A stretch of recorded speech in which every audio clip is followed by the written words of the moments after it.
Raven by Edgar Allan Poe. Once upon a midnight dreary, while I pondered weak and weary over many a quaint and curious volume of forgotten lore, while I nodded, nearly napping, suddenly there came a tapping, as of someone gently rapping at my chamber door. "'Tis some visitor," I muttered, tapping at my chamber door, "only this, and nothing more." Distinctly I remember, it was in the bleak December, and each separate dying ember wrought its ghost upon the floor. Eagerly I wished the morrow, vainly I had sought to borrow from my books surcease of sorrow for the lost Lenore, for the rare and radiant maiden, whom the angels name Lenore, nameless here forevermore. And the silken, sad, uncertain rustling of each purple curtain thrilled me, filled me with fantastic terrors never felt before, so that now, to still the beating of my heart, I stood repeating, "'Tis some visitor entreating entrance at my chamber door.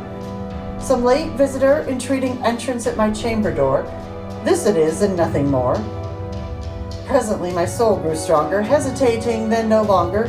"Sir," said I, "or madam, truly your forgiveness I implore. But the fact is I was napping, and so gently you came rapping, and so faintly you came tapping at my chamber door, that I scarce was sure I heard you."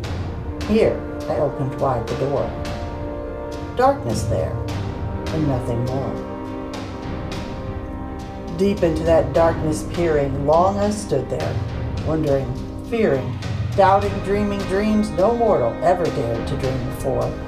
But the silence was unbroken, and the stillness gave no token, and the only word there spoken was the whispered word, "Lenore?" This I whispered, and an echo murmured back the word, "Lenore." Merely this, and nothing more. Back into the chamber turning, all my soul within me burning, soon again I heard a tapping, somewhat louder than before.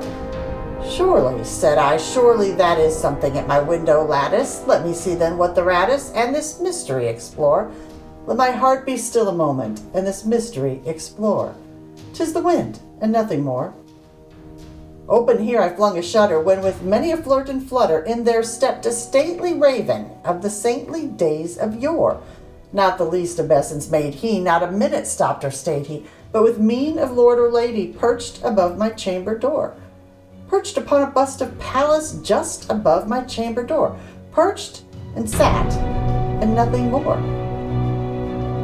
Then this ebony bird, beguiling my sad fancy into smiling by the grave and stern decorum of the countenance it wore. "Though thy crest be shorn and shaven, thou," I said, "art sure no craven, ghastly, grim, and ancient raven, wandering from the nightly shore. Tell me what thy lordly name is on a night's Plutonian shore." Quoth the raven, "Nevermore." Much I marveled this ungainly fowl to hear discourse so plainly, though its answer little meaning, little relevancy bore.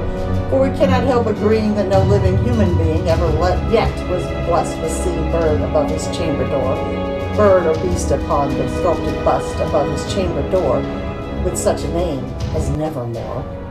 But the raven, sitting lonely on that placid bust, spoke only that one word, as if his soul in that one word he did outpour.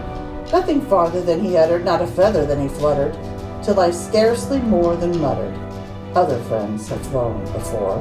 On the morrow he will leave me, as my hopes have flown before." Then the bird said, "Nevermore."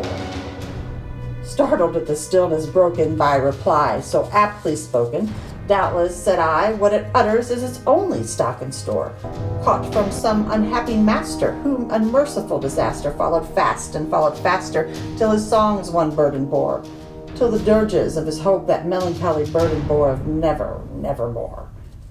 But the raven, still beguiling on my fancy into smiling, straight I wheeled a cushioned seat in front of bird and bust and door. Then upon the velvet sinking, I betook myself to linking fancy unto fancy, thinking what this ominous bird of yore, what this grim, ungainly, ghastly, gaunt, and ominous bird of yore, meant in croaking, "Nevermore." This I sat engaged in guessing, but no syllable expressing to the fowl whose fiery eyes now burned into my bosom's core, This and more I sat divining, with my head at ease reclining on the cushion's velvet lining that the lamplight gloated o'er, but whose velvet violet lining with the lamplight gloating o'er she shall press nevermore. Then methought the air grew denser, perfumed from some unseen censer, swung by seraphim whose footfalls tinkled on the tufted floor. Wretch, I cried, thy God hath lent thee, by these angels he hath sent thee, respite, respite and nepenthe from thy memories of Lenore. Quaff this kind nepenthe, and forget this lost Lenore. Quoth the raven, nevermore. Prophet, said I, thing of evil, prophet still, if bird or devil, whether tempter sent or whether temptest, tossed thee here ashore, desolate yet all undaunted, on this desert land enchanted, on this home by horror haunted. Tell me truly, I implore, is there balm in Gilead? Tell me, I implore. Quoth the raven, nevermore. Prophet, said I, thing of evil, prophet still, if bird or devil, by that heaven that bends above us, by that God we both adore, tell this soul with sorrow laden, if within the distant Aidenn it shall clasp a sainted maiden, whom the angels name Lenore. Clasp a rare and radiant maiden, whom the angels name Lenore. Quoth the raven, nevermore. Be that word our sign of parting, bird or fiend, I shrieked, upstarting, get thee back into the tempest and the night's Plutonian shore.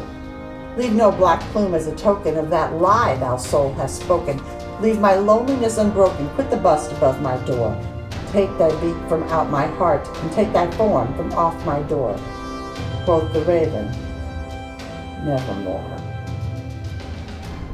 And the raven, never flitting, still is sitting, on the pallid bust of Pallas, just above my chamber door. And his eyes have all the seeming of a demon's that is dreaming, and the lamplight o'er him streaming throws his shadow on the floor. And my soul, from out that shadow that lies floating on the floor, shall be lifted never more.